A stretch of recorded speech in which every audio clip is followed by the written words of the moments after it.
Usai meninjau tempat pembuangan akhir TPA Tamangapa Antang, Kepala Tim Pemenangan Api Rahman Erwin Aksa kembali meninjau pembangunan infrastruktur yang mangkrak. Salah satunya pemirsa, halte kapsul yang awalnya diperuntukkan untuk PT-PT Smart, namun tak kunjung difungsikan di era kepemimpinan Dani Pomanto sebagai Wali Kota Makassar.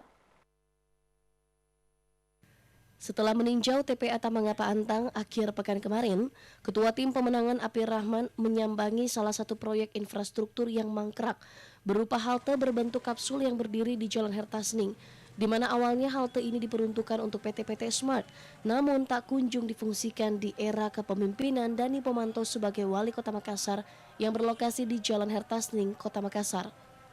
PT-PT Smart yang merupakan salah satu program yang didengung-dengungkan Dani Pomanto saat menjabat wali kota, namun akhirnya batal dihadirkan lantaran terbentur surat kelayakan rancang bangun hingga akhir masa jabatannya. PT-PT Smart tak kunjung beroperasi. Sementara dua halte kapsul yang sudah dibangun, yakni di Jalan Hertasning dan di Jalan Cendrawasih, terbengkalai. Menurut Erwin Aksa, program ini hanya menghabiskan pajak yang dibayarkan masyarakat, namun hasilnya tak dinikmati. Tak hanya itu, menurut Ketua DPP Partai Golkar ini, adanya pembangunan yang mangkrak ini menunjukkan pemerintahan Makassar era Dani Pomanto tak memiliki perencanaan yang baik, tak sekedar membangun dengan gaya-gayaan. Cita-cita Dani Pomanto ingin menjadikan kota Makassar menjadi kota dunia tidak bisa terlihat kalau pengelolaan sampahnya saya masih seperti begini. Ini kan kasihan teman-teman pengelola sampah tadi kalian mendengar.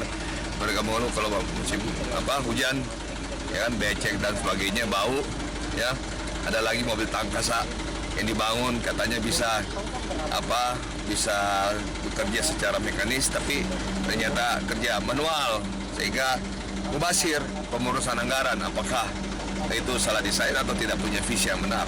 Jadi ini salah satu contoh bahwa pemerintah kota ini tidak bekerja. Erwin menambahkan di Makassar ini yang paling dibutuhkan warga adalah transportasi murah dengan mobilitas yang bisa menjangkau semua wilayah yang ada. Tim Liputan Selebes TV.